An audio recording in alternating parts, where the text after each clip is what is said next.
So, once again, very good morning to everyone. And let's begin with this thought. I'm sure each one of you will agree that overthinking kills more opportunities than failure ever will. And the surprising part is that we are aware of it and still we do it. Because overthinking is a killer of just about everything that is about to happen in your future, about with respect. So it kills growth. Just imagine it's a Sunday morning, you're lying in bed, and your mind, your wonderfully busy, incredibly creative, gloriously exhausting mind, is already running a full board meeting. Should I do this? What if that goes wrong? What will people think? What if I fail? What if I succeed and then can't keep up? What if? And just like that, an entire morning has passed. The chai has gone cold, the opportunity has gone elsewhere, and you haven't moved an inch. Sounds familiar? Good. Because today we are going to talk about the most silent thief in our lives, the one that doesn't steal your wallet, it steals your days. Today we talk about living boldly without overthinking. Yes. And here's a question. Have you ever sat in a parked car, engine on, hands on the wheel, and tried to figure out the perfect route before moving even 1 centimeter? That's overthinking.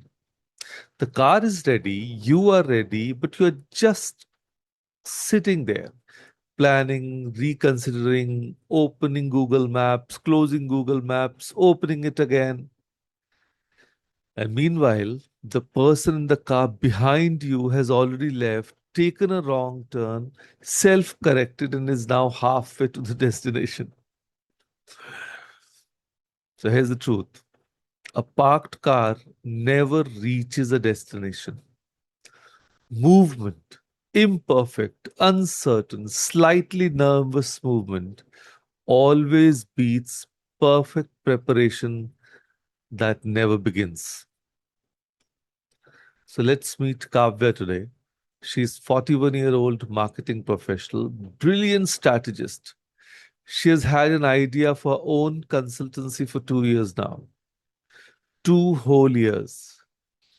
She has a notebook, actually three, full of plans, names, pricing structures, contingency scenarios, but she hasn't registered the business yet. Because every time she's about to, she thinks, what if I don't get clients? What if the market is saturated? What if my ex colleagues think I'm being over ambitious?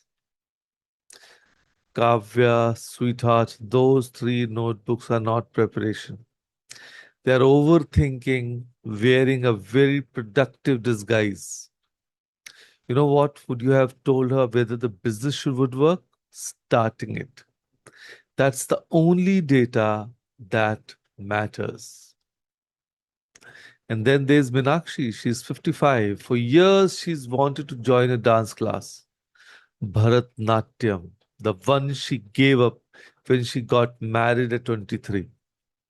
Every season, the class registration opens, and every season, Minakshi thinks, am I too old? Will the young students judge me? What if my knees can't take it? What if I look ridiculous? In every season, the class fills up without her. What Minakshi doesn't know is that the teacher specifically welcomes women her age. What she also doesn't know is that three other women in her colony are thinking the exact same thoughts and also not registering. four women, one dance class, zero action, all because of a conversation that happened entirely inside their own heads. Bold living, Minakshi, doesn't mean you are fearless. It means you register and let the knees figure it out on the first day. And then let's meet Vikram. He's 58. His son keeps telling him to start a YouTube channel about cricket commentary. He's walking encyclopedia. The man can narrate a match without more drama than any TV anchor. But Vikram says, अरे मुझे technology नहीं आता, camera के सामने कैसे बोलूंगा, लोग हंसेंगे. Vikram, the people who are laughing at beginners on YouTube, you know what they are doing? They are watching. They showed up to laugh and stayed to subscribe. You don't need a studio. You need a phone, a window with good light, and 5 minutes of courage. That's the whole formula. And here's what overthinking actually is. If we are being honest with each other, it's not intelligence. It's definitely not caution. It is fear, wearing the very convincing costume of analysis. So it tells you things like, oh, just a little more research, then I'll be ready. The timing isn't right yet. Let me think about this some more. And 5 years pass. And for some, 2 years have passed too, for just beginning graphotherapy. I'm waiting for the day they'll begin. And I know she knows. And here's what nobody tells you: clarity does not come before action, clarity comes because of action. You don't think your way into bold living, you live your way into it, one slightly terrifying, imperfect, absolutely worth it step at a time. Bold doesn't mean reckless. Bold means I'll move and I'll adjust as I go. So here is your assignment for today, today's exercise. And I'm serious, this one has a timer. Think of one thing you have been overthinking, one thing you keep almost doing, one decision that's been living rent free in your head for weeks, months, maybe years. And within 5 minutes of this session ending, take one action on it. Not the whole action, just the first one. Send that message, make that call, fill that form, write that first line. 5 minutes, that's all. Because here is what I know about action. Once you take the first step, the second step becomes possible. The overthinking loses its grip the moment your foot moves. I know there's a beautiful Hindi saying, 100 soch, ek kaam. 100 thoughts, one action. So we've all been very, very good at the 100 thoughts. Today, let's become good at the one action. You're not behind. You're not too late. You're not too old, too inexperienced, too unknown, or too ordinary.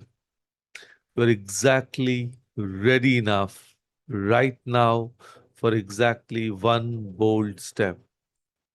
Life doesn't wait for the overthinking to stop.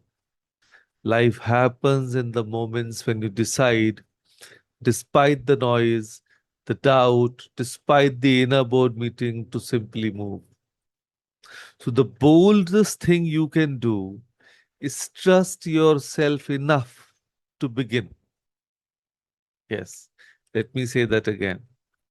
The boldest thing you can do is trust yourself enough to begin and start before you are ready, because you already are. So, with that thought, thank you. Thank you, everyone, for joining us today. Thank you.